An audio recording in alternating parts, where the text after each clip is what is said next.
बच्चों नमस्कार।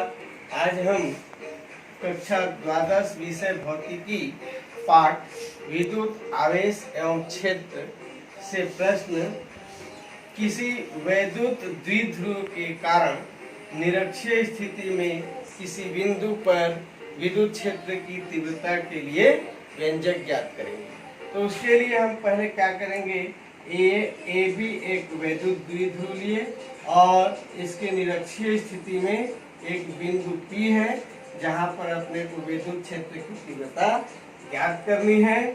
अब इस A के कारण बिंदु A पर प्लस Q आवेश है, बिंदु B पर माइनस Q आवेश है। तो पहले Q आवेश के कारण बिंदु P पर विद्युत क्षेत्र की तीव्रता निकालेंगे E1, फिर माइनस Q आवेश के कारण बिंदु P पर विद्युत क्षेत्र की तीव्रता E2 निकालेंगे, फिर परिणामी तीव्रता का मान निकालेंगे। तो उसके लिए हम क्या किए, यहाँ पर माना कि AB एक वैद्युत द्विध्रुव है जो प्लस Q और माइनस Q आवेशों से मिलकर बना है। बिंदु O से P की दूरी D तथा OA बराबर OB बराबर L है। तब बिंदु A पर स्थित प्लस Q आवेश के कारण बिंदु P पर विद्युत क्षेत्र की तीव्रता E1 equal to 1/4 pi epsilon 0 into Q by AP square. E1 की दिशा A से P की तरफ है, तीर का निशान इधर है, ये इसका मान AP दिशा में होगा, उसको समीकरण 1 में। इसी प्रकार बिंदु B पर माइनस Q आवेश है, इसके कारण बिंदु P पर यहाँ पर विद्युत क्षेत्र की तीव्रता निकालेंगे। तो ये हो जाएगा E2 equal to 1/4 pi epsilon 0 into Q by BP square. अब यहाँ से यहाँ तक की दूरी का वर्ग लिए हैं, लेकिन इसकी E2 की दिशा P से B की तरफ है, इसलिए इसको लिखेंगे PB दिशा में। ये हो गया समीकरण 2। अब चूंकि ये मान, क्योंकि ये कोण और ये कोण बराबर है, दोनों थीटा के बराबर है, इसलिए ये और ये दोनों भुजाएं आपस में बराबर होंगी। तो AP बराबर BP होगा, AP बराबर BP होगा, इसलिए E1 और E2 का मान आपस में बराबर होगा। तो बिंदु P पर परिणामी तीव्रता का मान जो होगा, E का मान वह 2E1 cos 2 थीटा बाई 2 होगा, या E equal to 2E1 cos थीटा। ये 2 कैंसिल हो जाएगा। अब हम क्या करेंगे, E1 के जगह पर E2 भी ले सकते हैं।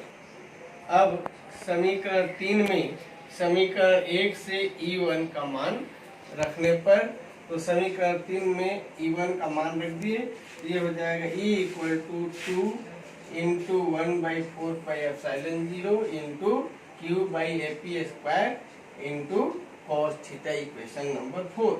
अब क्या करेंगे, ये एक समकोण त्रिभुज है, इस समकोण त्रिभुज से पाइथागोरस प्रमेय की सहायता से हम AP स्क्वायर का मान निकाल लेंगे। तो यहाँ लिखेंगे AP square equal to OP square plus OA square. कर्ण का वर्ग बराबर लंब का वर्ग धन आधार का वर्ग होता है।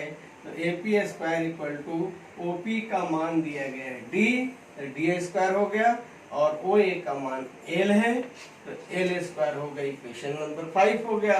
अब इस AP स्क्वायर का मान हम क्या करेंगे, समीकरण नंबर 4 में रख देंगे। तो ये हो जाएगा E equal to 2 into 1/4 pi epsilon nought into Q by AP square के जगह पे इसको लिख दिए D square plus L square into cos. अब समकोण त्रिभुज OAP से पुनः हम समकोण त्रिभुज OAP से अब कॉस थीटा का मान निकालेंगे। तो कॉस थीटा बराबर होता है आधार बटे कर्ण। तो आधार का मान है OA का मान L है, और कर्ण का मान AP स्क्वायर निकाले हैं, AP स्क्वायर का मान D square plus L square है, तो AP का मान करणी में under root D square plus L square हो जाएगा। इसको बना दी इक्वेशन नंबर 6। अब कॉस थीटा का मान समीकरण 7 से समीकरण 6 में रख दिए। समीकरण 6 में रखने पर E equal to 2 into 1/4πε0 into Q/d² plus L² into cos theta के जगह पर इसको लिख दिए L/√d² प्लस L²। अब इसको 2 को इधर लिख दिए 1/4πε0 इंटू 2QL/d² प्लस L²। ये करनी को जब हटाया जाता है तो उसे घात 1/2 भी लिख। अब यहाँ पर ये जो करनी था, करनी को हटा करके इसको घात को जोड़ दिए। ये हो जाएगा E equal to 1/4πε0 into 2QL का मान P होता है तो उसके जगह पर P लिख दिए और ये हो जाएगा d² प्लस L²। पहला घात 1 था, दूसरा 1/2 था, दोनों घातों को जोड़ दिए तो E इक्वल टू हो गया 1/4πε0 QP/d² प्लस L² तो पूरे के घात 3/2 हो गए, घात जुड़ गए। ये हो गया इक्वेशन नंबर 8।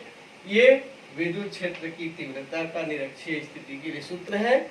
जब द्विध्रुव छोटा हो अर्थात L is less than D हो तब समीकरण 8 से L² की उपेक्षा कर सकते हैं, उसको छोड़ सकते हैं। तो यहाँ से L² को छोड़ दिए तो ये हो जाएगा E equal to 1/4πε0 into P/d² पूरे की घात 3/2, 2 और 2 कैंसिल हो गया। E equal to 1/4πε0 into P/dq equation number 9। ये छोटे विद्युत द्विध्रुव के कारण निरक्षीय स्थिति में विद्युत क्षेत्र की तीव्रता का व्यंजक है। धन्यवाद और इस चैनल को आप लोग आगे सब्सक्राइब करें।